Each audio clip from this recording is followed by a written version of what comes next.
episode of Four Quarters.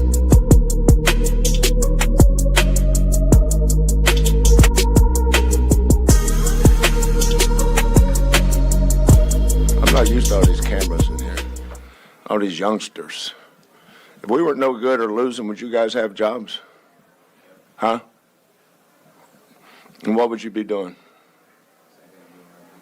What? You wouldn't be doing the same thing. We're winning, so you wouldn't be still be talking about how bad we are. Huh? So if this program had not be where we are right now, you would still have a job. You think there would be a GoCoogs?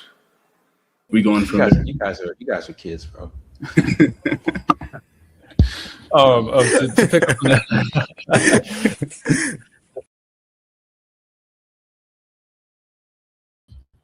Good Thursday evening. Welcome back to Four Quarters. I am your host, Kenneth Bowman, and joined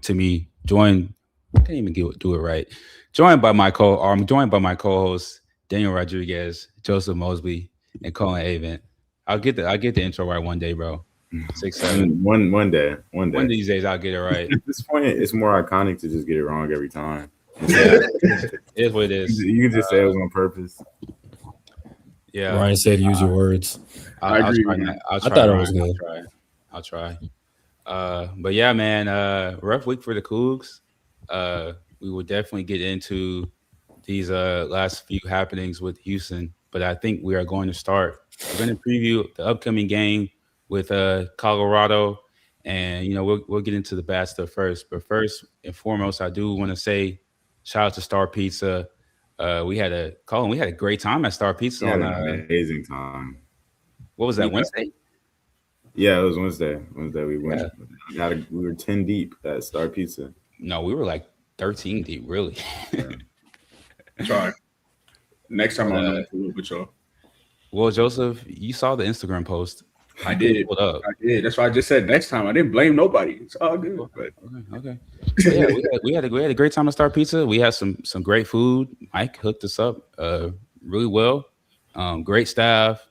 So make sure y'all go to Star Pizza. They got some good stuff, good people over there.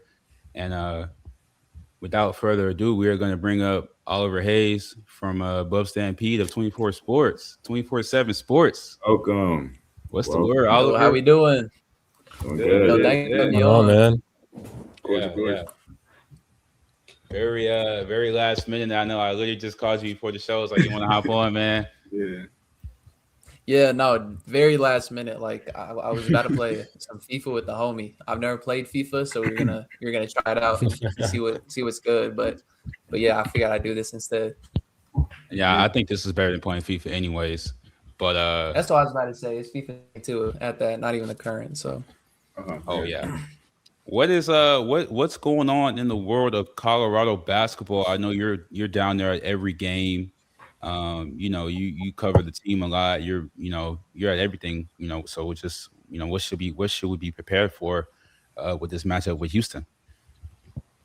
I mean, this team is definitely a surprise. Consistency is a hard thing to find in college basketball. So I feel like with a lot of teams, you can always look for an inconsistent 40 minutes and look for some decent runs. But with how young this team is, even though Tab Will doesn't want to use it as an excuse, and it has been relying on his freshmen a lot this season, especially through Isaiah Johnson and a lot of his other guys as of late, like even Ian In, who wasn't part of the rotation, has started to come along.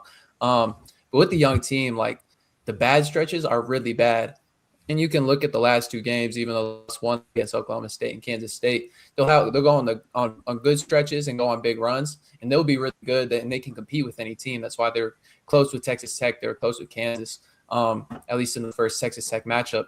But like I said, those bad runs are just really, really bad. And I feel like that's probably the big with this team is that they just really can't put together a consistent 40 minutes of basketball and limit those really bad ones. And then on top of that, they've had some front court issues in terms of rebounding and finding some production through their front court. So those are the two big issues that they're dealing with. But they've been in their stride as of late in terms of their freshmen come along, and the backcourt's been playing well the whole season. So that's my big rundown to start, I guess. Yeah, I mean, you guys are coming off, a couple good wins over Kansas State and Oklahoma State, and You guys play a close one with BYU, so surprising team at least. Just from looking at this team the past couple years, I think they've always had the players, but it just seemed they kind of struggled to put things together. But I think overall, you guys are having a pretty decent year, I would say. Yeah, Oliver. Like you said, this is a team that can compete. And wins don't come out of nowhere, or final scores don't come out of nowhere. There's no such thing as 40 minutes of accident. And I haven't really been keeping up with Colorado, but just looking at their record, I know they beat TCU. Like you said, they kept up with Tech, kept up with BYU, and then they're coming off a 2-game win streak. So this is a capable team. I think every team in the Big 12 is capable. What are you looking, or what are you expecting going into the game against Houston? Well, I think the big thing with this one is just making sure that it's competitive contest. Because outside of that BYU game, that was close. Whenever they've played a ranked team on the road, they've had some embarrassing losses, like to Iowa State. They lost by 20, 30 points. When they went to Texas Tech and played them on the road, they lost by 20, 30 points. They even lost to Baylor on the road by 19 points. There's a poor stretch of games on the road, and they haven't competed well on the road. So I think the big thing would just be about trying to keep this game competitive. I think the big thing with this is that in comparison to those other teams, like obviously Iowa State is pretty defensive minded. And Houston does have a bunch of offensive star power, especially in that backcourt with those 3 guards that you guys have. But with how defensive minded the culture is that Kelvin Sampson is, I think that the Buffs won't necessarily lose by a huge margin on the scoreboard or as embarrassing as they have to some of the other ranked teams, but that their offense could look really, really, really poor against the Cougars because it has some other teams that are less capable on the defensive end. And so, I mean, as it is with any team going against Houston, it would be whether or not they can find any sort of feasible offense. But I think it would be whether or not they can shoot the 3 ball whatsoever, which they haven't done consistently at all throughout the season. And when they have, they've been a team that can compete. So if they can shoot the 3 ball and find some sort of offensive success, I think they could be somewhat competitive in this game. Yeah. Do you have any key players to watch on Colorado's side going into this game? I mean, definitely the backcourt with who Houston has and Kingston Flemings and Milos Uzan and Emmanuel Sharp. You guys have a bunch of star power. So Colorado, they have a good backcourt with Isaiah Johnson and Barrington Hargreaves, but they'll need to have especially good games to try and match up with the production of those 3.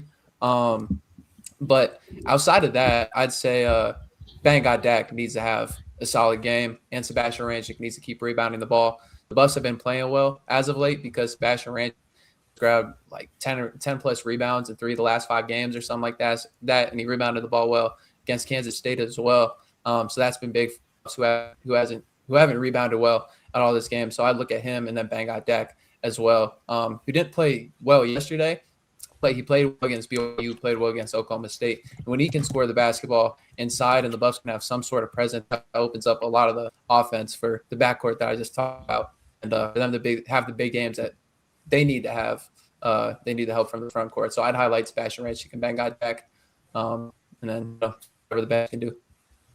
Okay. Follow that up. You mentioned in the backcourt, but I still think as someone on the University of Houston side, I think the biggest thing is one, how healthy are the players. They just went through a really rough stretch the past couple of weeks. You see Coach Sampson revealed that the 2 starting guards that were supposed to be the biggest senior presence have both been fighting through injuries and been beat up. On top of that, staying out of foul trouble. Coach Sampson was relieved, like he didn't want to answer this question, right? But he after the game in Kansas, after he's like, it was pretty annoying to say, but JoJo Tugler not being on the field court has made a severe impact on the team. He's Defensive Player of the Year candidate. He's one of the best offensive rebounders in the country. He's extremely athletic, and that presence, along with Kristen Nack, is one of the things that had the team be so successful at the beginning of the year. And unfortunately, it's hard to see, because the team obviously has a rhythm and flow they want to build into, and they haven't been able to do that in the past couple of weeks. Yeah, to pick up from your point, Joseph, how are you doing, by the way, Oliver? I wanted to Doing ask good. you honestly because the matchup I'm most excited to see is Bengal Dak versus that front court. How would you kind of evaluate that? How from the games you've seen, because a lot of us we haven't really seen too many Colorado games. How is he kind of matched up against real defensive minded centers like JoJo, or how do you think he'll do against that front court of JoJo and Chris? Yeah, he hasn't played some of the best defensive centers in the Big 12 because he hasn't played Houston Arizona yet. And of course with JoJo and the Arizona big guys, those guys are in the top of the Big 12. But against dudes like Florida Badunga and even looking at Mustafa Tiam at Cincinnati and Masanja Zope at Arizona State, those taller, athletic big guys. That's who he kind of struggles against. Just because those are guys who can jump with him and alter his shot, and keep him outside of the restricted area. He shoots a lot of 4 to 8 footers, a lot of push shots and things like that. And whenever he doesn't go up quick and gets pushed off. Since he's super skinny, he gets pushed off his shot a decent amount and can't convert as well. And so against smaller teams like BYU. Even though Kibakita is a solid big guy, he's on the smaller side. That's where Benga had a better game, was able to go fast and find some of those shots and remain on balance and have a better game. Oklahoma State, even though Parsafala is a good front player, even though he tore his ACL, or I don't know if he tore his ACL, but he had his knee injury recently. He's a good big man, but because he's not as tall, he's only 6'9", he was still able to have a solid game. So I think it will be interesting against JoJo, who isn't, he's listed at 6'9", 6'8", right? I think he's about 6'8".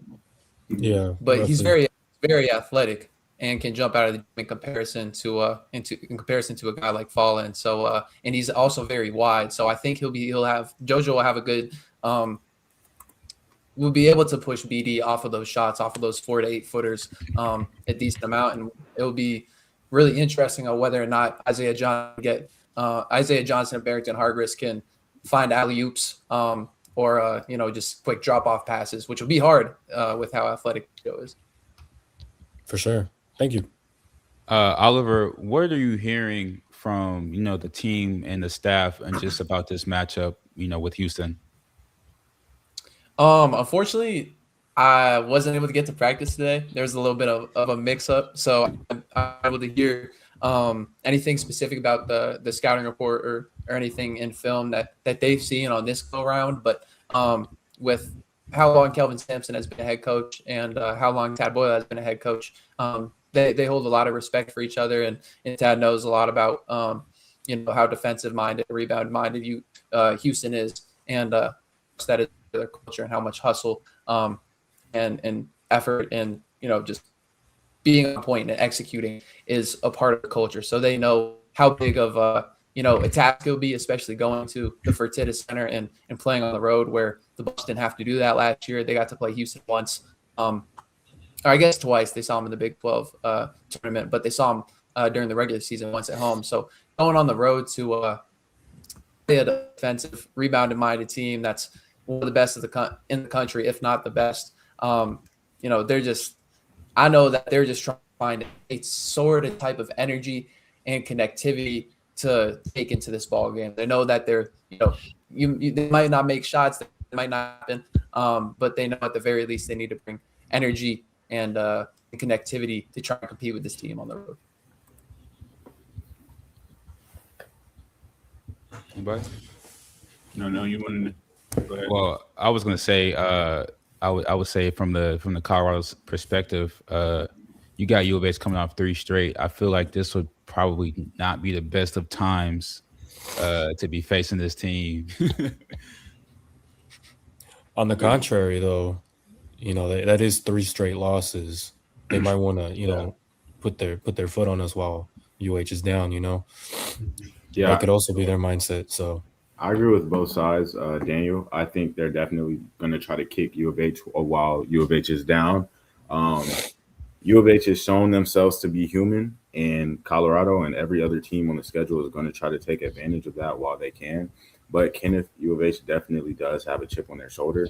A lot of these players have never felt this feeling their entire career at U of H. I don't even know if Kelvin Sampson remembers this feeling. I know as a fan, I've never witnessed this feeling. So U of H definitely has a chip on their shoulders. It's just about which will is stronger, the will to kick U of H while they're down, or U of H's will to bounce back going into the Big 12 tournament. And to Yeah. follow your Go ahead. Yeah, I was going to say to follow your point. I think that it's also reflected on the team. We saw today when we were at practice and media availability. The people on the bench, the players that haven't had the biggest roles, they really are emphasizing stepping up and taking a part of that. You actually see it with Coach Sampson himself. He subbed out Milos Uze and Emmanuel Sharp. One, their legs were dead and they were dealing with injuries. But you see him on the bench firing up his team, even though they were down, I think 17 at that point, just at Allen Fieldhouse, really pushing the team to push the culture.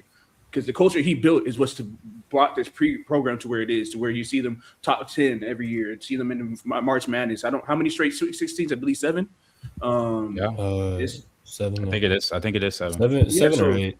Yeah, but the way you get there is not just your starting five. So if your starting five is not playing, and I think you're really going to see for the rest of the season that bench unit start to take the step forward. We've already seen it with Mercy. Chase McCarty, every time he's out there, he's putting up some of the best hustle minutes I've ever seen. So it's going to be a real interesting matchup to see how they come out against Colorado on Saturday. Speaking of like Chase McCarty's, as you mentioned, great hustle minutes. Is there anybody on that Colorado team that kind of gives you like that Pat Bev mentality, those like real hustle minutes? Yeah, sure. I mean, you find it in the freshmen a bunch. Jalen Holland and Josiah Sanders, I'd say, are the main two that hustle and that energy. A lot of the freshmen do it just because they have that young energy and they're looking to try and prove themselves. So they're looking to dive on the floor and do the little things. But Josiah Sanders and Jalen Holland specifically, those are two guys. They're about 6'4", 6'5", 210 pounds, and they've been commended for how physically ready they are for the Big 12, even though they're just freshmen.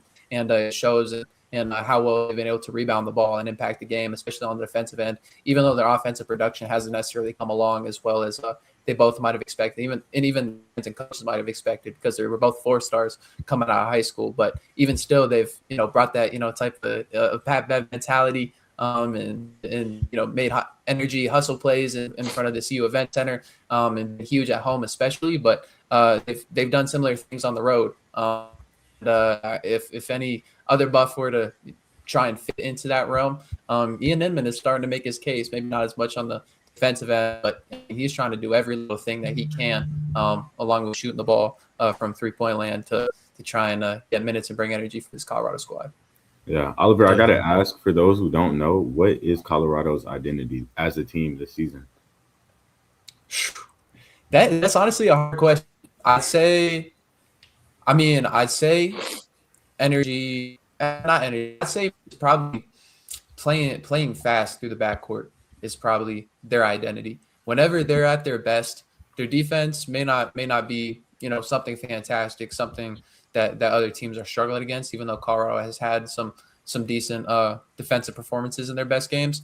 But it's when they're able to play fast, either get rebounds in the quick outlets, force turnovers, even if the other team is scoring, to get the ball in that fast and pushing up the floor and getting the ball into the hands of Barrington Hargis and Isaiah Johnson. Because even though Hargis doesn't necessarily have the burst that Isaiah Johnson does to get all the way to the rim for a layup coast to coast, in a quick turn of events, Hargis gets the ball up the floor and looks to kick to the perimeter for 3-point shots. And that's why I was mentioning why the 3-point ball would be so critical earlier for the Buffs, as it would be for any team, but it would be so critical for the Buffs, playing fast, because that's when that allows them to be at their best, to get downhill. And then, of course, kicking out for threes is always good.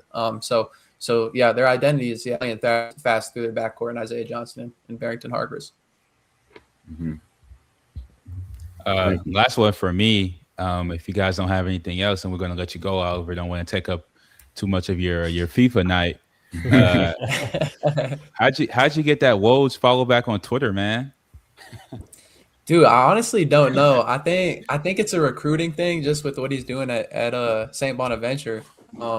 So yeah, I think it might have been a recruiting thing, just because I was the one that broke the Barrington Hargis news on his visit to Colorado and some other things. So maybe he's trying to scout out some of Colorado's players that might be hitting the portal this offseason. So we'll maybe see. he's trying to scout you, bro. Prodigy.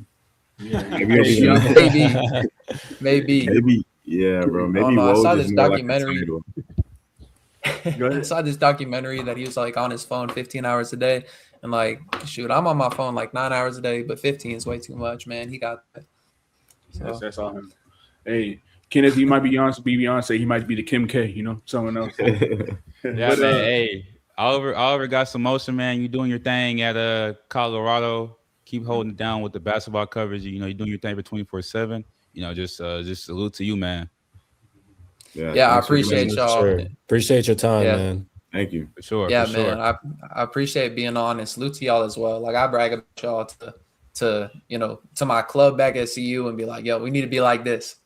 So yeah, y'all set the example for sure. So yeah. Have a good, fellas. You do. Appreciate it, man. Be safe. Y'all too. Great guy, man. Great guy. Yeah, man. Yeah, That's sure. Oliver Hayes, Buff Stampede, 24/7. Make sure y'all go check that dude out. That was some good really, insight. Yeah, really doing his definitely. thing with the Colorado coverage. Scouting report. Super knowledgeable. Super knowledgeable Yeah, at all he things knows Colorado. He knows ball. Yeah. He definitely knows ball. I wanted to say, like, we gonna see him football season for sure. That's all I'm gonna say. Yeah. Yeah, is he coming down for the game actually? He's actually not. I just spoke to him man. before we got on. He said they were not able to make it.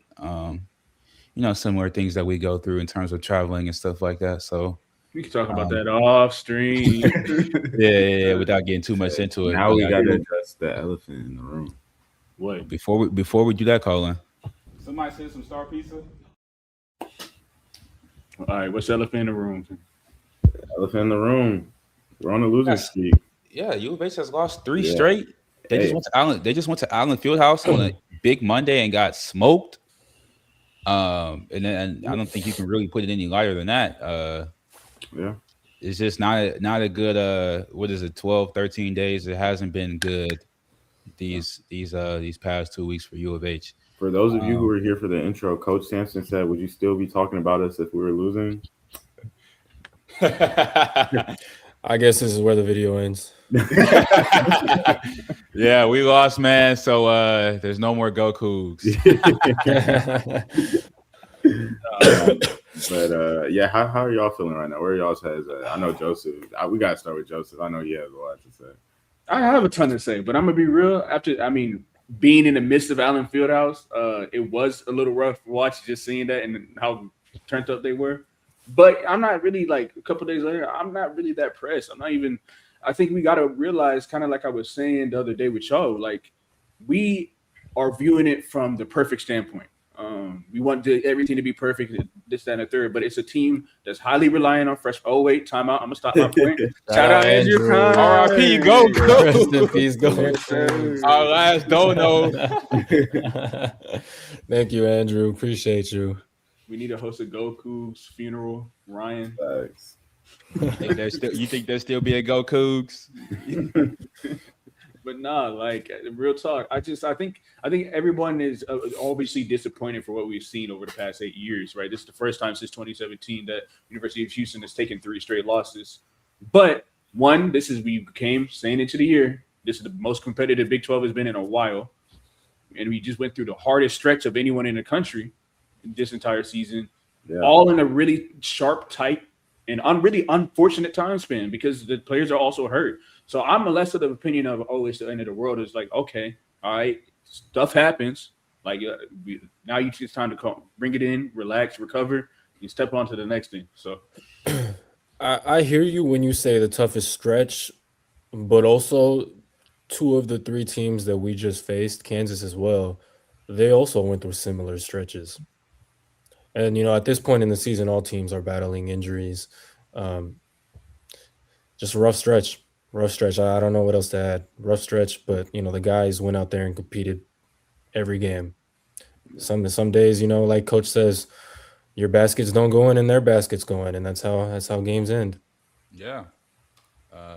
Good job on this live cast, guys. I enjoy watching you young Cougs talking games. thank you. We enjoy you guys coming to Appreciate the you. chat and talking to us, man. Thank you. Appreciate all the love y'all show as well. Kenneth, what about you? Go ahead. Yeah, man. Just speaking on these last, these 3 losses. I would say there has been a constant, and it's just been the lack of offense, the lack of shot making. I mean, against Kansas, you had a stretch where you missed 9 straight, and I feel like, and I think only one of those shots out of those 9 that you missed were inside. And I think Miles talked a little bit about today. Is just trusting the bigs. So, if obviously we've seen it, we're watching it. I mean, they obviously have probably seen it, 30 times. And I think moving forward, they will start. I mean, Miles addressed it today. He said, especially finding JoJo down low when he's one on one with the guy sealed off. And I think they talked about not having the inside scorer like a Jay Wan from last year. But you gotta get with the times. You're never gonna have another Jawan Roberts back on the floor again. So I think this is the time the team's gonna really strap up. And then I said it before Kansas, and it's put up or shut up time for them really. Yeah. Yeah. No, I agree. And I mean, just your point on J1. What is it? What Chase said today at media? J1 was generational post score. You can't just replace a guy like that in 1 year. So it's going to take some time for the team to kind of adjust to that, figure out a way to get all those missing points back. And they have three. Fortunately, they have 3 very gifted offensive guards, and then they have 2 guards down low, who also have the potential to be of the same caliber as J1. It's just going to take a minute. We're still not there yet. But I would like to kind of speak on the environment. The 3 of us, Cullen, I wish you were there, but Joseph, Kenneth, and I, we all had the opportunity to travel to Lawrence. Man, what environment. We got to tell the chat, 3 of the 4 quarters went to Kansas, to Allen Fieldhouse. It's Allen Fieldhouse, right? Mm-hmm. Yes. Yeah. They left the 4th quarter. They left me in Houston. I had to hold down the You fort. had like a month to prepare, man. No, I don't want to hear that. You had all the time. Hold on. The plans were in the group chat. We almost got the plan out of the group chat. We were talking about it for months, weeks, not months, but definitely some weeks in advance. Yeah, all the time in the world to get that going. But your presence was definitely missed. Yes, we did. We did miss the 4th quarter in Allen Fieldhouse. I don't know if you would have enjoyed it very much. Stop lying. No lie. I'm trying to make you feel better. Yeah, that's fair. That's fair. Allen sucked. You wouldn't have missed anything. No, not even. I'm not really talking about the environment. I'm just talking about the game. I mean, just it was a really tough watch. But the environment from when they all file in and they start getting stuff going, that place is just rocking, jumping from all the pregame, the shows, the lineups to tip off. It's just boom, everything's going. And then at any little thing, and I can see why it's so hard to win at that arena, because any little thing, any dunk, any layup, any 3-point shot, the place is just rocking. They're jumping. Like that moment when Kingston had that dunk, and they was like, okay, cool. And then I think it was I believe it was Badungo right on the other end. He just had a dunk right back, and the places they stood up, they were jumping. I said, wow. Yeah. I don't know. Yeah. Go ahead. No, go ahead. I was gonna say, me personally, I'm gonna let you speak, Daniel, and then I'm gonna segue into a point about it. It was just crazy seeing, like, I've never seen an environment like that in my life, and I've been to a ton of NBA games at any level where, from how quiet it was at tip-off too, the entire arena was dead silent. They scored the first point, exploding, throwing paper all over the place. 17,000 people, and all 17,000 people are standing, jumping up and down. You could feel the place literally vibrating every time anything happens. It's insane. And it was like that from 30 minutes before the game to all the way until the game ended, and a lot of them stayed for like 20, 30 minutes after the game ended as well. That's just not something that you can ever replace. And like Kenneth said, they made a layup after the U of H went on a 10-0 run, and the entire place exploded.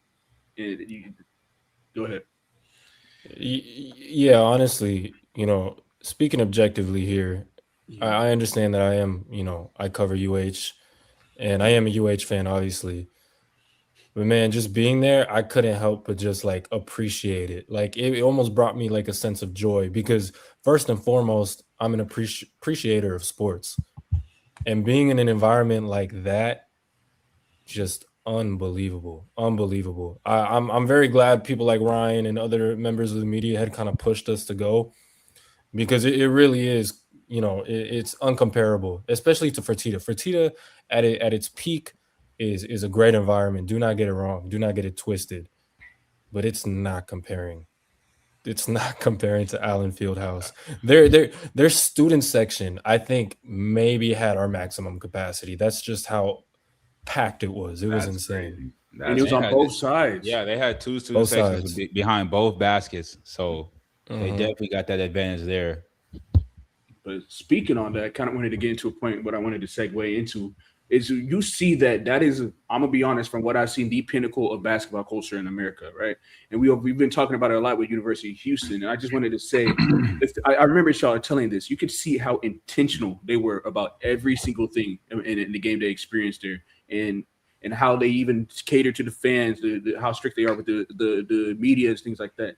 And you see that it wasn't a coincidence. It's not just like, oh, we win and this is just happens. They were extremely intentional about that environment. And I think it was just dope to see from the fact of, there wasn't, I remember we said there's no suite seating in the entire arena. So everybody is there, wants to be there, and is into action. The suite seating is located in the practice facility. And that's where all the big donors get to sit.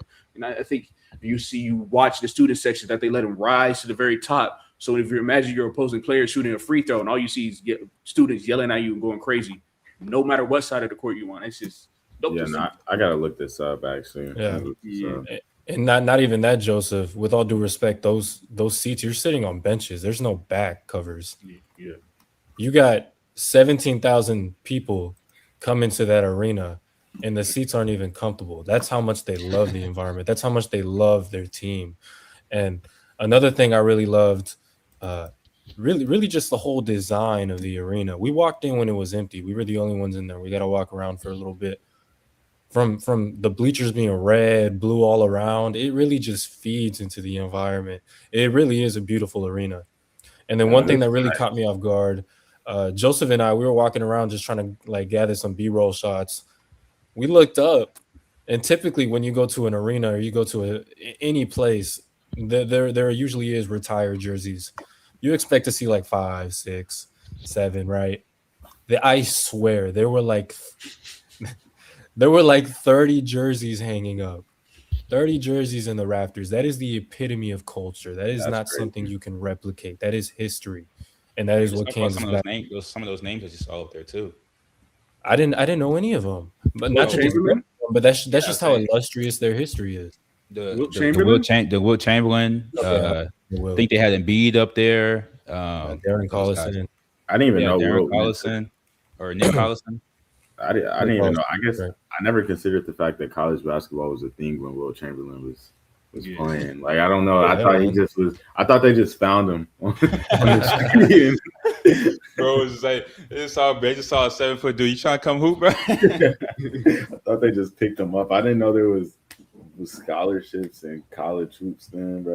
Yeah, to give you a thank you for Ryan for the fact that it's 30 retired jerseys at the Kansas University, and also another. Yeah, so I think another thing was what I think was building and feeding into that culture. You went to the game and you saw Marcus Morris, and they had about 9 or 10 other NBA players just sitting on the court side, they're part of the action, and not sitting on the court side away from everybody. They're sitting there with all the fans, people interacting, coming up to them. That's building the culture. That's more of the intentionality. And even the former players, when they come back, not to separate them, but help them be with the crowd and build that family environment. And like another thing you said, not just the colors, but the way they have it set up, the way that you look up in every corner, there's a saying, the way how close the benches for it, it's indescribable. And honestly, as a school that is trying to build that culture, I just want to see U of H take that same level of intentionality into everything they're doing to build that culture as well. Winning will come, but the support needs to come as well. Well, they do a fantastic job, honestly. I was just gonna say when you have 30 retired jerseys, how many championships they have? 6. When you can get 4,500 students into the arena, it's kind of it's a little different. I think they're punching in a different weight class than U of H is when it comes to the fan engagement side of things. I would agree, but I was more not saying like the exact deals, but I was just saying with the intentionality when it comes to planning things to build it. Everything in that arena was thought out very long for a specific reason. Unfortunately, I don't see the same thing with our school. I don't. I agree. But one thing we're kind of avoiding here is we live in Houston. They live in Lawrence, Kansas. We were walking down downtown Lawrence. They have stores just for Kansas merch. True. Outside of campus. The Jayhawks is Lawrence culture. Houston, also Lawrence is a college town. There's no denying that. Houston isn't, and unfortunately, it probably won't ever be. And that's no shame to UH. We have a beautiful thing at UH. We have a beautiful program too, but it's just the room for potential. Like Toyota Center doesn't even sell out. I was just at a Rockets game yesterday. They can't even sell out Toyota Center for the Houston Rockets. And they have the top 20 player of all time too.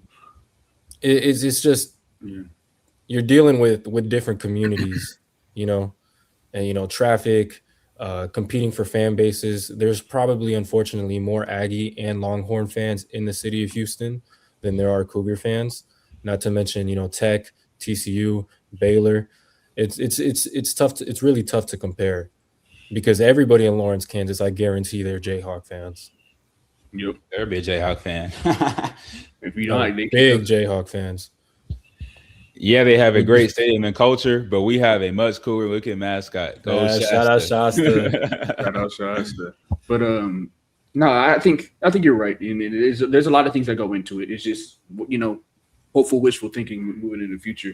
But I did want to say this. I didn't say it when we were there, but that media team they had and the production they had pregame, how loud the stereo system. Ooh, I ain't gonna lie.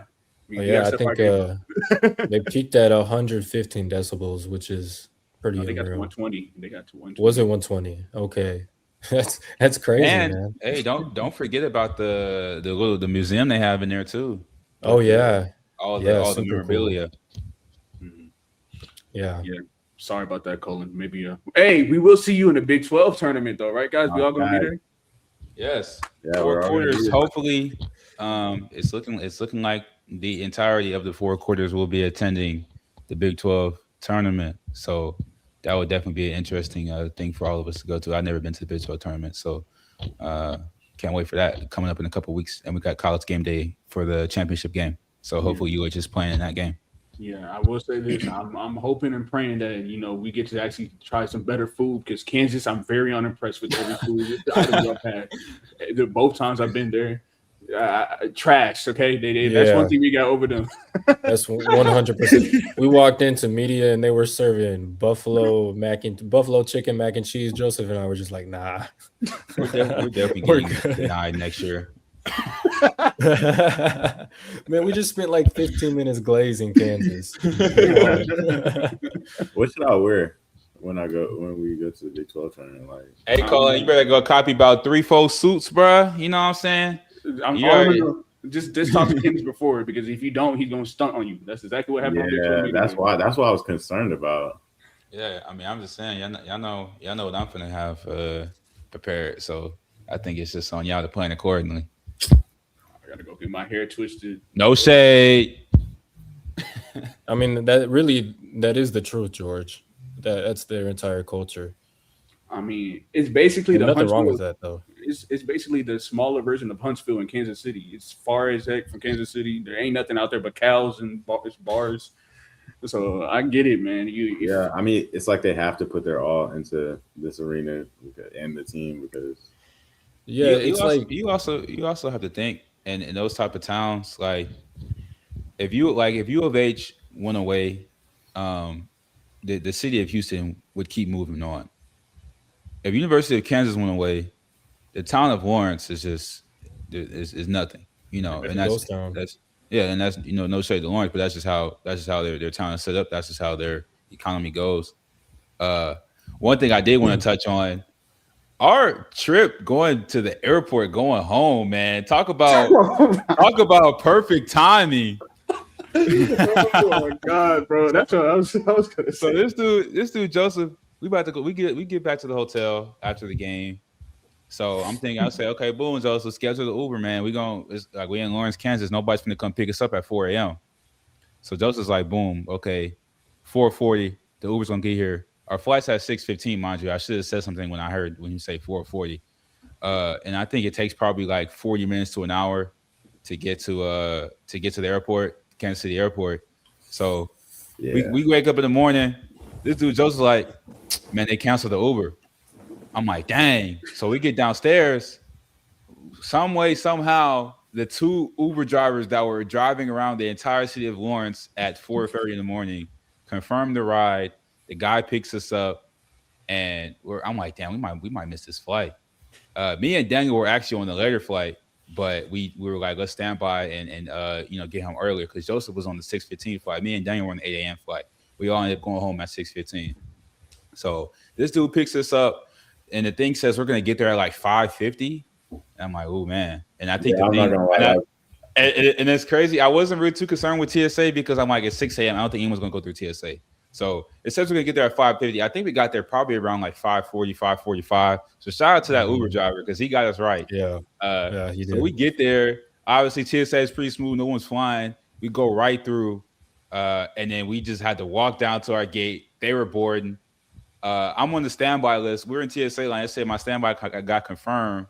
But Daniels, I guess his didn't go through when we did on his phone the day before.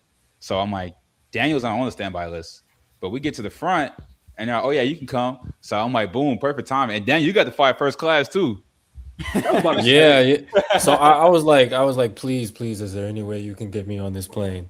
And they were like, we'll check, we'll see what we can do. They come back out 2 minutes later. Mind you, it's already 6:15 at this point. They're about to close the gate. We literally got there at the perfect moment, like literally at the perfect moment. And they're like, yeah, we got room, we got a seat. So they come in. And she's like, I just have to go ask this lady if she can like move around or something. I guess they had to like move somebody to fit me on the plane. So they go and they ask the lady, and the lady's like, I don't want to move. And we're just like, sure, fine, whatever. She comes back to me and she's like, okay, she doesn't want to move. We're going to get you on the plane anyways. Here's your ticket. She was like, enjoy first class. And I was like, okay. Never flown first class in my life, but I'll tell you what, man, I really enjoyed that leg room because it was like 4 a.m. We were running on 3 hours of sleep. That was one of the best naps of my life. That's crazy. I don't get it, man, because I was sitting up there in the entire Uber ride up there, just sitting there praying. Hopefully I get there on time. I get onto my ticket 3 minutes before they close the gate, just for these two to be out there, get on a plane on standby, and get better seats than me. Oh yeah, I paid extra to move my flight. You know? Oh yeah. That's what I'm saying. It's kind of funny because honestly, me and Daniel were just gonna go to our flight, and we were like, let's just go with Joseph and see if we can stand by and get on the earlier flight. And it's kind of crazy because Joseph in 19A, me and Daniel show up. Daniel's in like row 4. I'm in row 7. Right, you know what? I'm happy for you all. I'm glad that y'all got that experience. You know what the best thing about first class is? What? You wouldn't get it, Joseph, but the first class snacks, they come over with snacks 2 times. What? 2 times, not just once. I was eating what was it? It was like these Quakers cinnamon apple rice cakes. Yeah, and then I got like cookies, dude. It was good. Joseph, you're better than me. I would have made one of them trade with me. I would have been like, where's my plug? I want all my brothers to be blessed. You know, it's all good. You know, Fair enough. Just know, Daniel, March Madness, don't ask me for nothing. You miss your most four quarters got some pool at the airport, first class, except for Joseph. I didn't even get off the ground. So Call me Chris Paul because I'd rather get y'all the assists. Go ahead. This reminds me, my dad and I went to California for my birthday, like my most recent birthday, right? And I forgot who we flew with, but it was our first time. It was Frontier. We flew with Frontier, right? And all their gates are like in the back. And I think the flight is scheduled for 3 p.m. So we're like, okay, cool. We leave the hotel at 1, like everything's on track. But then somebody drops their bag down the escalator. All the other bags fall down. So there's like a big delay, and then there's a train type of thing that has to take us, right? So we get there at 2:45, and we're still early. Gate shouldn't be closed, right? They're like, we can't let you on. I'm like, why? It's not 3 yet. And they're like, no, it's just our policy. We can't let you on 15 minutes before the flight. I'm like, that's so much time. So then on my birthday, they were like, your only two options are either wait till 3 p.m. tomorrow or take a layover and go to Colorado. And that's what I did, bro. I was in the Colorado airport all night on my birthday, bro. I got back at like Dang. noon. But it was cool, you know. It was cold. It was cool though. Bro, don't even get me started on Frontier. I flew Frontier for the first time in my life over the summer. I went to go visit my buddy in Chicago. I come back. It's the same thing. We have a really early flight. It was like 5 a.m. They canceled my flight at like 12:30 the night before. Now my flight's at 5 a.m. Why would I be awake at 12:30? So they sent it over email. I get to the gate, right? Mind you, it's Chicago. The airport is massive. I had to take a train that took 40 minutes to get to the airport. And then I had to freaking walk through that massive airport. It took at least 25 minutes of walking. At 4 in the morning, mind you, to get to the gate, I get a text as soon as I walk there because, like I said, remember, they texted me about canceling it over email. Well, I get an actual text as I'm pulling up to the gate that the actual flight is canceled. I get to the gate and I'm talking to the Frontier worker and I'm like, what are my options here? They're like you said, you can wait, till tomorrow, get on the next flight. And I'm not really trying to sleep at the airport or be at the airport for 24 hours. Or you could hop on this flight in 2 hours, but it's going all across the world and you'll get in Houston in like 15 hours. That's what they do. I know. And I'm like, I'm not about to do that. So I had to buy a whole nother ticket through Southwest, which, by the way, does not fly out of that airport. So I had to walk back to the train 20 minutes through that big airport, ride an hour across Chicago to the other airport just to get to another plane, just to get home. Bro, that's exactly what we did. Because the other option they gave us from instead of Colorado to Houston was you have to go from California to Philadelphia to Dallas. What? I know, bro. I know. And it was like a 15-hour flight, right? Yes, bro. Yeah, unreal, man. George, I'm like, why would I want to do that? bro, I'd rather just spend like another $300. To answer your question, it wasn't snowing. It was in September, mid-September, but it was very cold. It was very cold. Dog, I've never had a good experience on Frontier, bro. When people recommend, I would go Spirit before Frontier. When people recommend flying Frontier, I would just say, I just say no. Unless y'all want to sponsor us. If y'all watching this Frontier Airlines, unless y'all want to sponsor us, we love Frontier. We will happily fly Frontier to any destination. I'll make you a jingle. Yeah, if y'all want to sponsor us, we'll fly Frontier Airlines every trip. Yeah. We just gave them the worst PR of all time, and now we're asking for a sponsor. Dog, I don't think we did a dent in Frontier's PR. That thing was already bad. I will say, you're right though. Honestly, construction work like that but that's the gamble you have to take. Like I spent $100 on a round trip flight to Chicago. I was willing to take that gamble. Yeah, Hey, it's a story. You have a story to tell. Yeah, exactly. Speaking of story to tell, you want to pin that custody? Yeah. What was our favorite part of the recent trip?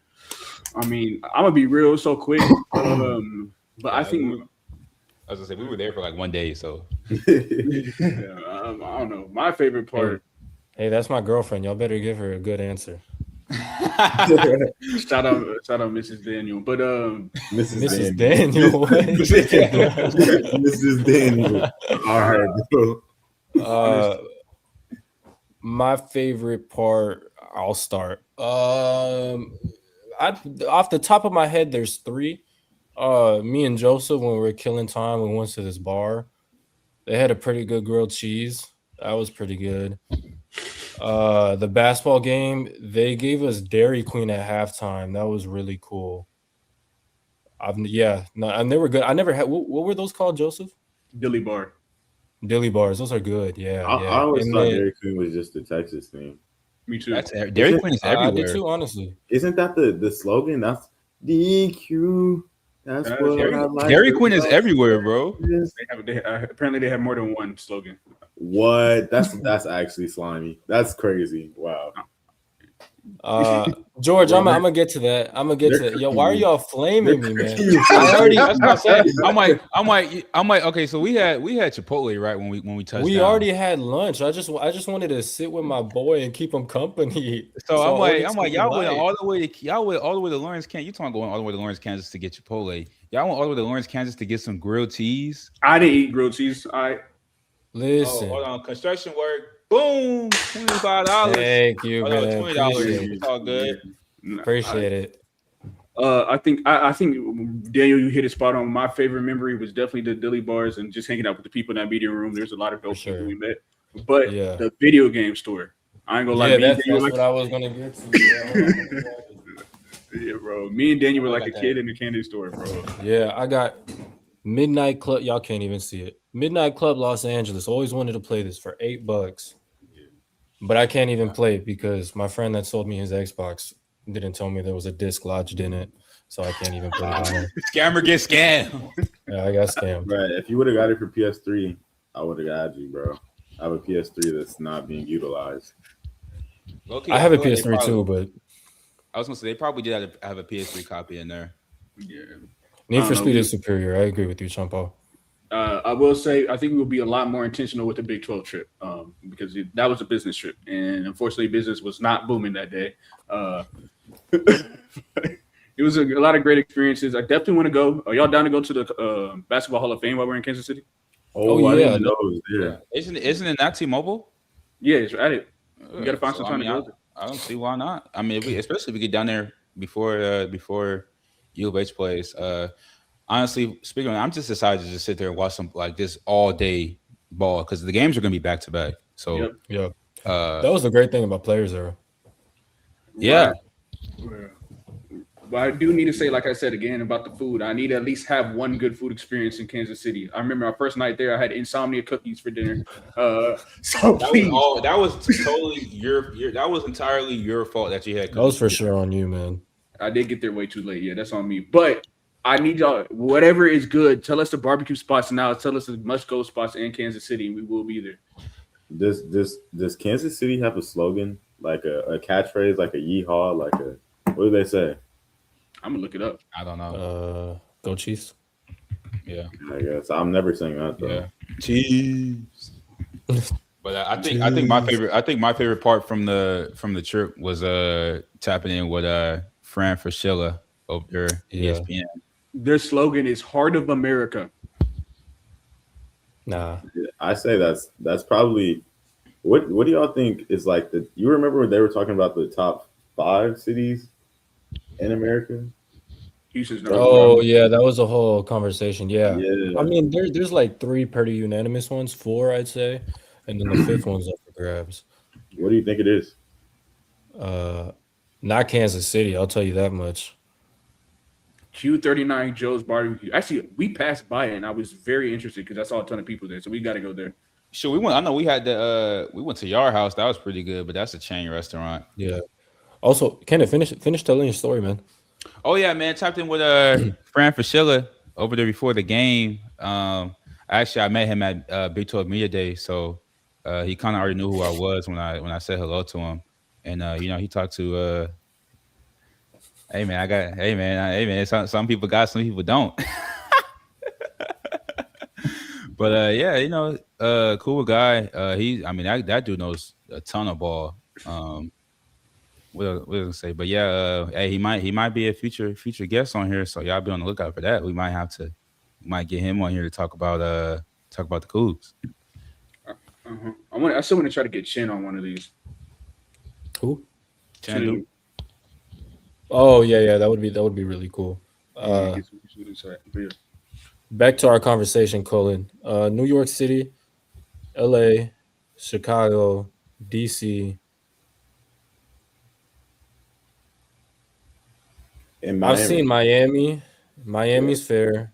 I've heard Atlanta. I'm not listening to that. Atlanta is definitely not a top 5 city. You either say Miami or Vegas. It's either Miami or Vegas. Houston, bro. I could see Vegas. I could also see Houston because from an economic standpoint, Houston is very, very big. And then you get to Houston and you realize there's nothing to do and everything. All right, bro. He's one There's of a them. lot to do in Houston, man. You don't travel nowhere. Like, it's no talk. You stay in that little area you in, so you wouldn't know. Cullen's a Dallas dude. Yeah, low key, bro. But nah. It's for sure not Dallas. It's not Dallas. LA, New York, those are easy. Chicago, that's easy. Those are the easiest three. And then I say Miami, MDC. San Francisco. I'd listen to San Francisco too. No. Not like the idea. San Francisco's a big tech hub, man, and that's where AI. Oh, that's true. That's true. Are we just talking about like what are we saying with top five? Like you have places to take to everything visit? into account. You have to take in like the tourist aspect into account, the economical aspect, the visual aspect, all of it. I don't know, bro. Yeah, I mean, San Francisco is a big tourist destination. I was there this summer. It is. I felt like Gotham, man. I'm not walking in San Francisco. That's what I'm saying, bro. That shit is zombie town. Yeah, it's also really tiny. Like, it's not top five, but it's probably like top seven. I had a blast. I thought it was fun. And here's Ryan, Iowa. Is that how you say it?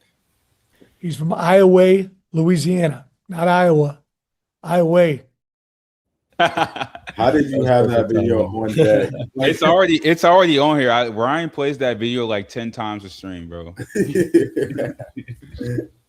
Man, I don't know. I guess that's y'all's personal opinion. Me personally, I never liked Chicago that much when I visited. All right, what's your top five, Joseph? Number 1 is Houston. Number 2 is Houston. Number 3 is Houston. Number 4, He's a homer. No, I like Houston. I like Miami. I like Florida. Florida's like my second home. Do love DC. DC is amazing. New York is also amazing. It stinks though. That's the only thing I hate about the city is it smells really bad and you can't travel anywhere. And then LA is up there for me too. LA is so overrated, man. All right, so you know what? Chicago's the best city I've never been to LA, so y'all need to go to DC. DC, I feel. I've been to DC. Low key, if I want to book a trip this summer, my brother has an Airbnb that he said I could stay at whenever I want. So. Bro, motion, bro. DC on JMO. Yeah. Hey, well, let me know. But in other news, George has a question for you, Joseph. What? Did you buy a new stuffed animal in Kansas to add to the collection behind you? So fun fact. I actually did buy something in Kansas that I was going to put back there. But my cat decided to destroy it. And now it's in the trash, unfortunately. So, but. There will be a new additions to this couch pretty soon. Y'all see it. I'm gonna surprise y'all one day. We gotta get you like a stuffed Shasta. Yes. The old head though one. The old one. What is up with y'all and the old Shasta head, bro? Bro, it's just like we talk about it every episode. The old Shasta, bro. Like, how could you not like it? Wait. Look at George's top 5. Well, it's a top 4, but San Diego, Houston, Charlotte, Miami. There's a sneak in there. There's a sneak. Polar Bear, Charlotte's Texas. Cool. Charlotte's cool, man. Charlotte. I've seen pictures. It looks really nice. Yeah, you're gonna get run over by LaMelo Ball though. That's true. Yeah. Being a pedestrian surroundings. But no, I was gonna ask y'all. We do have another special thing that started today that I know is near and dear to my heart. Wanted to know if y'all are interested. The NFL Combine's coming up. When are we doing our NFL draft episode? Oh, we did. After the Are we doing that? Yeah. I think we should do at least the first round, man. We could try to talk about it amongst each other while we're. The draft is in April. Yeah. But I mean, Combine's this week gives you good. Yeah, Combine's coming up. Shout out Latrell and Tanner. Yeah, for those getting those Combine invitations. Should have had Dean in there too. Yep. Should have really had all of them. Eddie Walls, Carlos. Yeah, that's honestly the biggest shock because that Carlos Allen will not be participating in the Combine. I feel like Eddie for sure should have been there. Yeah, they're not showing any love to the U of H D line, but it was one of the better ones in the country. I mean, or at least say the better ones in the Big 12. Definitely good luck to them. I pray that they have a lot of success and turn some heads while they're out there. great opportunity for them. And then maybe we could see them come back home to University of Houston for the pro day. We can all show some love there too. Mm-hmm. Bro, can we talk about Sean's list, bro? Why is Branson? Yeah, there's two more. Wait, Branson in Boston? Nah, okay. Boston's a good shout though. Boston, I understand. Branson, What is All right, that? so Where is explain. Branson? Missouri, right? that's That must also be 4 cities. Where's the 5th city, Sean Paul? Hey man, let Sean Paul do his thing. Branson And then- taking up 2 spots, bro. He said, construction work says Philly, DC, New York, Boston, Houston. I respectable. agree with that list. I agree with that list. Bro, Houston is a I don't know. sneak, I don't know about bro. Philly. Nobody tripping. is thinking Houston. When someone's like, what makes America America, bro? They think Miami Vice. They think the beaches. They think the water. They think the lifestyle. They think New York, the city that never sleeps. Yeah. The Empire State Building, the Mhm. Statue of Liberty. They think L.A., Hollywood, palm Yeah. trees, Mhm. beaches. They think Vegas, gambling, hangover, and Hey, they come on. think I don't know what the 5th spot is. Chicago, Colin, man, you're the telling- Windy City. Oh yeah, Chicago. They think Chicago. They think Colin, I get it. baseball, All football. right, that's cool. That's cool. I hear you, Colin, and here's my argument. When people hear Houston, they think 4 quarters. Yeah. Yeah. Oh, hey, honestly, we can end it on that. We don't need nothing else to use to say. Yeah, honestly, He that said- ended it. Once you get out of Houston, you get respect for UH, etc. I do think a lot of people like it, just from talking about UH, covering UH. I do think UH is like is a national brand, but people in the city of Houston could probably give a damn about it.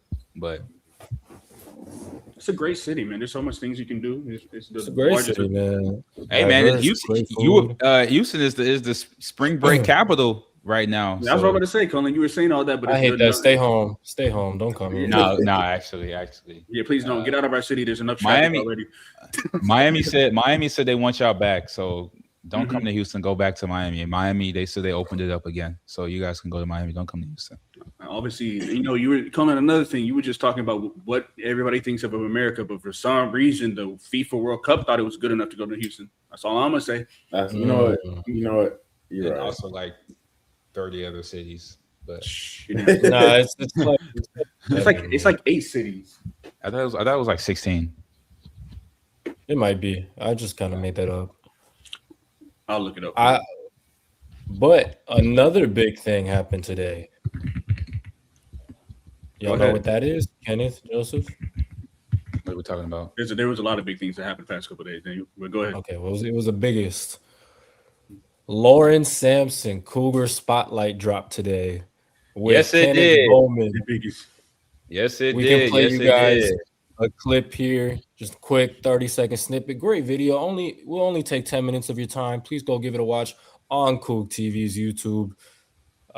Honestly, I'm really, really proud of the production. I thought we nailed the lighting with this one.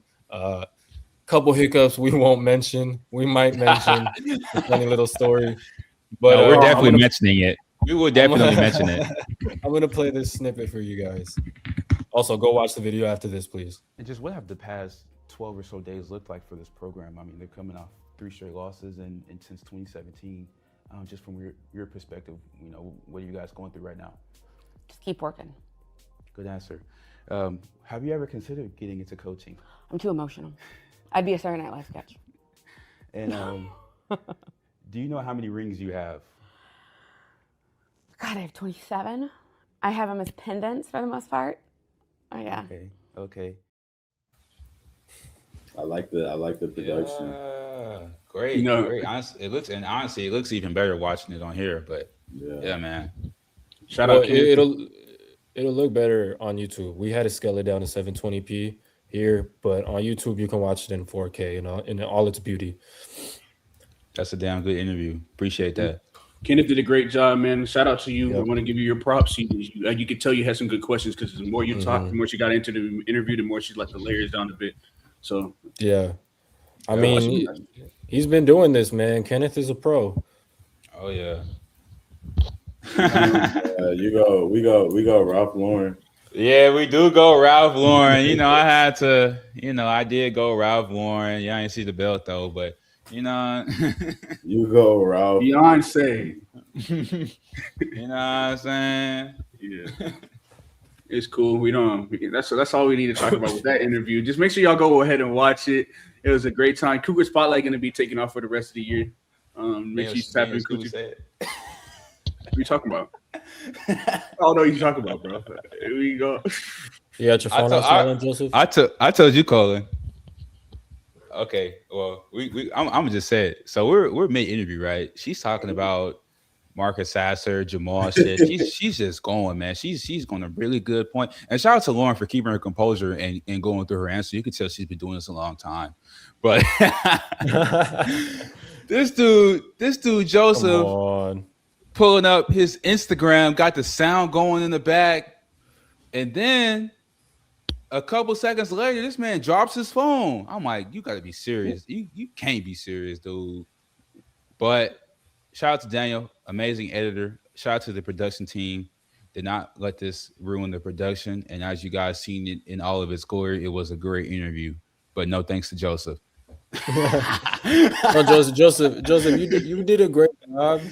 But it's a learning lesson, bro. Just next time, I'm gonna start confiscating your phone before shoots, man. This is the only time something like this is happening, bro. Here, man. Come on, rookie move, man. Rookie move. Y'all been on my case for Joseph. Yes, seriously, Joseph. It's been a month straight of y'all been getting on my case. Y'all about to get me hot, bro. It's okay. No. Great job from the team. Also, we didn't mention Media Kev, one of the best in the business. He was also there to help with the shoot.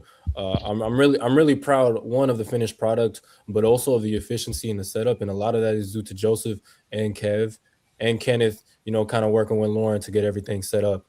So great shoot overall. I really hope all of you guys will, take a look at it. Like I said, it's on the Cool TV YouTube channel. Only 10 minutes of your time. You'll get a lot of valuable insight on, the day-to-day life of Lauren Sampson, what she does, what her title of chief of staff means, and then, kind of her upbringing. Really, really interesting stuff. And like I said, thanks again to Kenneth for, asking those hard-hitting questions that really, really got those, thought-provoking responses from Lauren.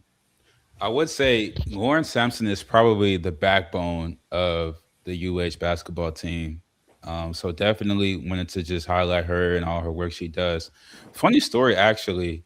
When we were in Kansas, so I'm thinking that we were already have everything set in stone. I think last week I talked to Karen Sampson and I told her that we're going to be doing an interview with Lauren. So we're down in Kansas at Allen Fieldhouse. We're on the floor. And Karen and Lauren are on the side talking, and then I think we all go up to her and exchange some words. So Karen brings up, oh, you guys are gonna do the interview with Lauren, and she didn't even know. So this was on Monday, and we were supposed to do it on Wednesday, and she didn't know. I thought it was already confirmed. Apparently there was a lack of communication there with that, but everything panned out. Everything came together, and I think we had a very great finished product. 100%. Definitely proud of how it turned out. Why can't I have been left at that? Why you gotta air my business? It's all good. It's all good. Yeah, it's cool. Maybe it's all right, man. It's like remember when you were airing my business about eating what? How many pizzas that was? That was a month ago, Daniel. I think you got the number wrong. Actually, I think you actually inflated the number. What is it? There's no expiration for getting back. All right, bro. Anyways, besides the point, I've never heard that before. I love that. Speaking of slices of pizza, when's the next 4 quarters Star Pizza night? Somebody say some Star Pizza. I don't know. I'm thinking maybe sometime after the tournament. We might have to talk with Mike about that. We might have, I think we might have to chill a little bit. Because like you said, we did just go 13 deep to Star Pizza. we might have to chill a little bit. Yeah, we gotta reload. They got to restock over there. Y'all definitely empty the clip of that one. It's all good. I'm not gonna lie, we're gonna have to do some extra promo these next few Yeah, I got you with the jingle, Mike. I got you. I ain't gonna lie, we do got some stuff in the works that we talked about off stream. I don't want to reveal it right now, but if everything pans out like how it's supposed to, I think it will be something really good that we can do with Star Pizza and UH Athletics. Nice. Somebody said some Star Pizza. Buffets Tuesdays and Fridays, first happy hour lunch specials. Y'all go get you some Star Pizza. We love Star Pizza. Shout out Star Pizza. James, you owe me Star Pizza. I do. I got you next time, Daniel. But technically, you owe me some. I don't owe you Star Pizza. You owe me some. Anyway, but yeah, going into it, what are we looking forward to with this Big 12 tournament coming up? Obviously, we got the 3 games for the rest of the year as well. What would you like to see from the basketball team?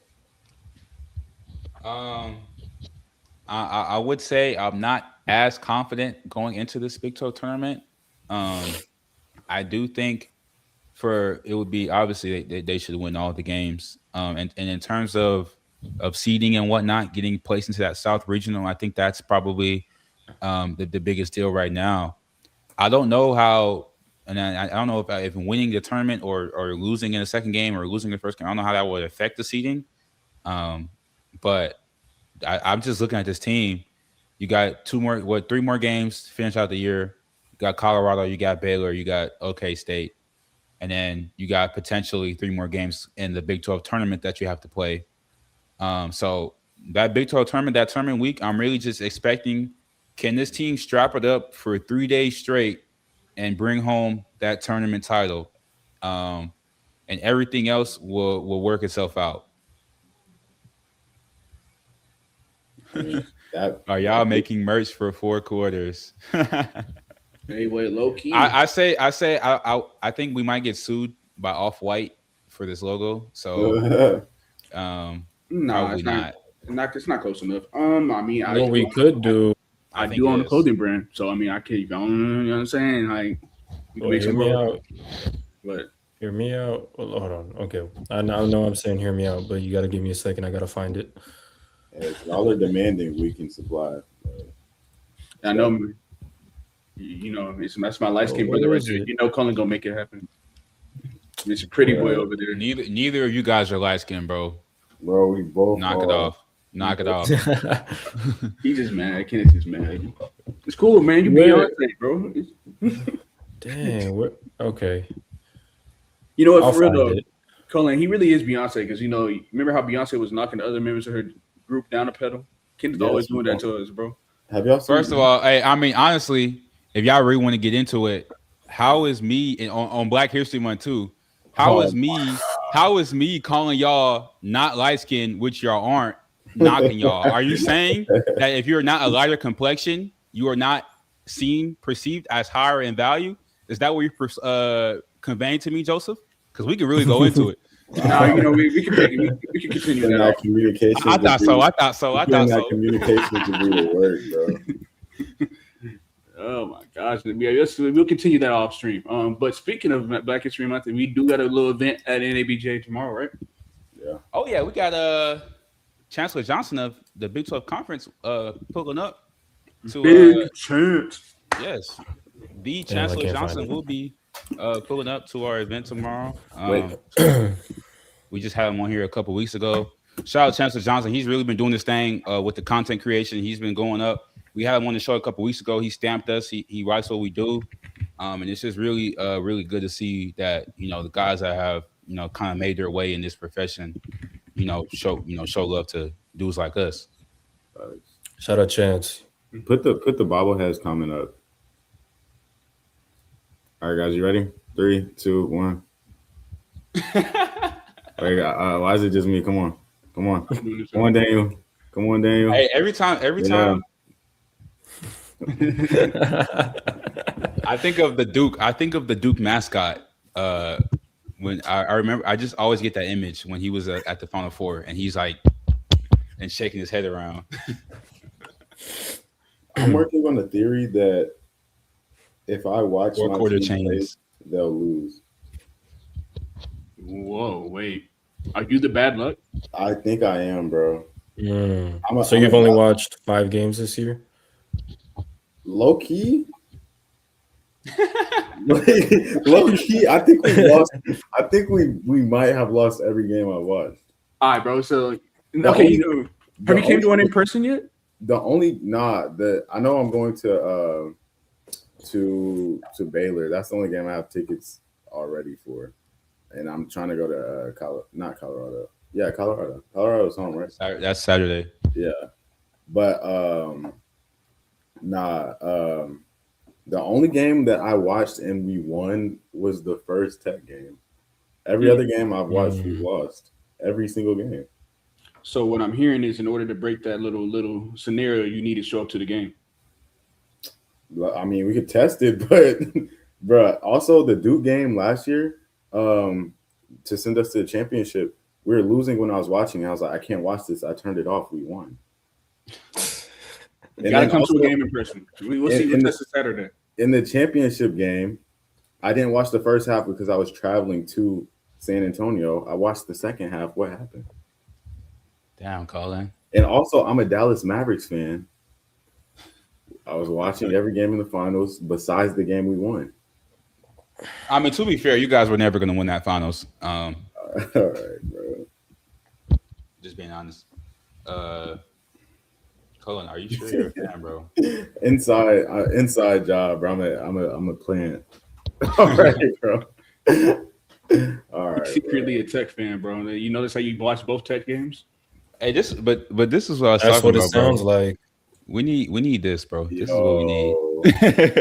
Yeah. That really is intimidating, though. We need that, bro. Back to the merch comment. Our logo might not work because of off-white, like you mentioned. But if we did the Isaiah Harwell like photo, I can't find it. But if we did that as like a silhouette, that would be kind of dope. That would be cool. Oh, lucky. Bro. We might have to pay Isaiah Harlow some royalties for that. I'm about to say. Okay, we'll recreate it. Put that into his NIL shop. Bro, I'm still enamored by the Star Pizza logo, though. Like, for real. Oh, yeah, really is a great logo. The fact that it's in the shape of a pizza. It's okay. We might for the merch. We might just have to do a slight. We might have to do a slight rebrand for merch. Oh, look at George's comment. What George talking about? Colin, you're named after the street that UH Sports Row is located. You need to go to more games. Exactly. To be fair, I was at most of the football games. Like, I was at a lot of the football games. And yet I didn't see you one time. I mean, there's like 25,000 people at the games. I mean, Joseph, were you at all the football games? Yes. Okay, fair enough. My fault, my bad. Yeah. My fault. Yeah. To be fair, you weren't looking for me though, because we didn't know. That's true. We weren't locked We in. might have walked smooth past each other. Y'all might have bumped into each other. Man, what is all little bro? It's all good though. All right, bro. Okay. All right, bro. No, but I will say Crazy. this. We talk about merch. We need to get 4Q chains. I'm telling y'all, we all got to get a chain and we rock it every time we out in public with each other. We going to Johnny Dang, or we getting Alibaba. Guys, there's levels, milestones, bro. We gotta get to we gotta start averaging 1,000 live viewers before we get changed, bro. We gotta get our emotion up before that, bro. There's levels to this. Joseph, you have get that- experience with Forex trading, right? You could probably do it for us on the Why are low. you just lying? Why are we sitting I'm not here gonna lie, lying? Joseph, that's so believable. Weren't you shipping back in like 2018? In 2018, I was 16 years old, Daniel. Never too young to hustle. I went to high school with people who did Forex. Well, they said they did Forex. They didn't really do it. But Back in 2018, I was going to every single football camp I could go to. that's fair. He had That's fair. ball dreams. Yeah, and they, but it's okay. But no, I think we definitely need to start thinking about some four-quarter stuff we can do, and planning maybe some cool little episodes like I was suggesting earlier. Maybe we can do some little competition, fun game nights and stuff. Up to y'all. Fortnite stream. Yeah, we keep promising this Fortnite stream. We actually have to do it. Okay, would y'all actually watch that though, for real? Our viewers are gonna dump. Like, are They're people gonna gonna actually? drop. Yeah, Are people gonna actually we're gonna tune have into a 35 Fortnite views. stream? It's gonna have to be like unofficial. We do it on That's the crazy. 16 to 2018 is crazy, Unc. And if I said I was 17, you're saying that all these viewers in here were like much older than us. That is true. I'm not gonna. I was in 7th grade in 2018. Yeah, you're a little one, Colin. Damn, little bro. I'm sick of Fourth it. quarters, I'm return I'm the sports king. Hey, I'm done. Ooh, fourth quarters movie meetup. Yeah, I've been saying that we need Sean Paul on here. I'm done with the movie meetup. I do like these ideas though, and they can be unofficial, so we don't have to worry about dropping our views. Like Fortnite stream. Let's do it. We just have a Fortnite dance competition too. He said, "I am class of 2010." So Exactly. Yeah, man. shout out class of 2010. Exactly. Show respect to y'all's elders, man. I'm saying. I always respect my elders. Man. Y'all calling me old and Unc every week. Sorry though. You know. Hey, I was just reading the comment, bro. Joseph, we have you on record at least on 10 different occasions calling me Unc, and you're complaining about being called Unc right now. I don't know. I don't see him. I'm calling hearsay. Like I said, we have it on record. We should have recorded in London today. No, y'all shouldn't have.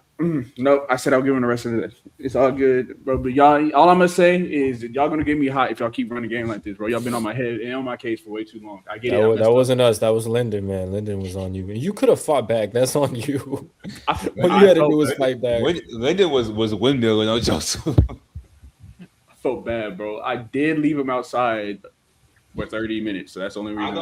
I don't understand the thought process behind that. So this is why the repercussions came the way they did. We can talk about that off stream. Yeah. But anyway, man.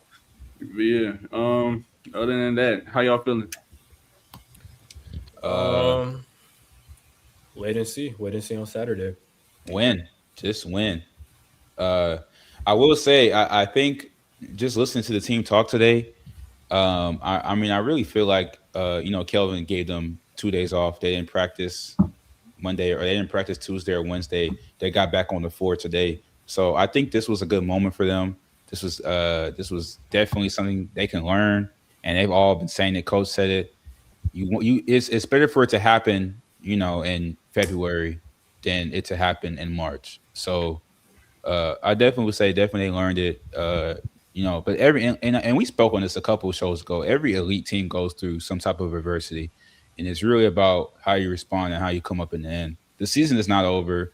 I know a lot of people probably thought the season was over against Kansas after they lost, but fortunately, there is 3 more games left in the basketball season, so the season is not yet over, and we will see how the team, comes through in the end. Yeah, perfectly put. I would have to agree myself. Team is going to perform to the level they are, and like I said, we're always on the outside. We're looking for the outside, but the team is only the team knows what's going on actually in the locker room, and they're going to figure it out. Mercer Miller minutes, though. Mercer Miller minutes. I want to see more Chase McCarty minutes. My brother I really like that. That was. I think there both was of those guys, yeah.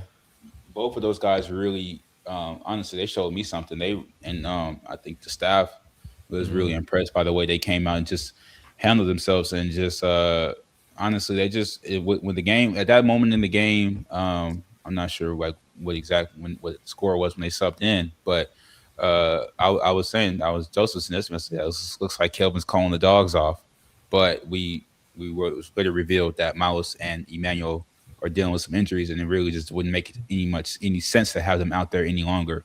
So you go Chase McCarty, you go Mercy Miller, and honestly, they had a really good outing and just doing their best to will the team back.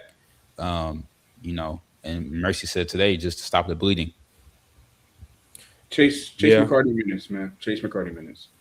Oh, My favorite sequence of the game was the Chase McCarty strip, where he chased the ball, slid, grabbed the ball, passed it out, and then in transition went down. Was it a dunk or what was it? He just got the basket. That was probably the highlight of the game to me. Other than And Chase had 7 rebounds too. With the messed up wrist, and he's still out there competing, man. So salute to Chase. Salute to Chase, man. He's been competing really all year long. So with that being said, you guys have any final thoughts, concerns? A little bit short of an episode today. I do have something on my mind, but I'll go after you, Joseph. I was going to say, I also want to give some love to the University of Houston track team. They're going to the indoor championship starting on Saturday. We got a big news with Louis Hinchcliffe coming back, NCAA champion and Olympian bronze medalist. Him coming back should be able to boost that team, give them a lot of well-needed push in the sprints area. They're already top of the nation in the field events area. So I'm really excited to see what they do for the rest of the year. I'm a big track guy myself. Then I'm going to throw it over to you, Daniel. Yeah, that's big time getting an Olympian back. I guess he's going to have to start going to classes, though, because that's Carl Lewis's philosophy. But super big for the track program. Joseph, it's good that Joseph's here because he's real in the loop. So any track and field, knowledge y'all want, y'all will get that from Joseph. But the one thing on my mind, honestly, Star Pizza. Somebody said some Star Pizza. Shout out Star Pizza. Yeah, best pizza in Houston. Shout out to the other Joseph Duarte, JD, for dropping that track story. Actually, Daniel, we did forget. Shout out to Mr. Rodriguez. Shout out my dad. You gotta shout out Daniel's dad, because we got to stay in Lawrence for free. He had those what is it, Marriott points? Marriott points, yeah. He got us right with the stay, man, and that hotel was clean too. It was a nice hotel, man. So, and we didn't have to share a bed or sleep on the floor. So shout out my dad. I slept in the chair. No. I slept in the chair. To be fair, we booked the hotel. No. We booked the hotel. Listen, we booked the hotel before he said he was coming. That is true. You were like, Joseph, really, you were like a game time decision. Yeah. So you said you were coming last minute. Like, and we got you right, man. We that couch was pretty much a bed by the time we were done setting it up for you. So why are you lying? I was gonna let you slide until you try to sit there. To sit there for you had to sit there for what, 3 hours, Joseph? We had the chair. What do they call it? The ottoman. The ottoman, and then another chair. And then another chair. We laid out. So you were able to fully extend, and you had a nice little spot, man. And I gave you my blanket. You're right. Yeah. I'm appreciative. I'm not going to sit here and grumble. You're right. Thank you. Yeah. But what kind of thanks do I get? I get you stinking up my car with your Panda Express today. My car's going to smell like that tomorrow morning, man. You better go copy some Febreze. Sorry, bro. I'm not gonna lie. That's my bad. You didn't even fight it. I'm not even. I'm just joking, bro. I'm not even mad. It's all good. But anyway, go. Shout out Star Pizza. Somebody said some Star Pizza. All right. If that is all, we will see you guys next week. We will have Amari Thomas next week. He will be talking about some spring football. Spring football is coming up on March 9th. So yeah, shout out football. Football's coming up. It's that time of year again. And we'll see y'all next week when we're here talking with Amari. I can't do it. Okay. We'll do it live. Okay. We'll do it live. F it. Do it live. I'll write it and we'll do it live.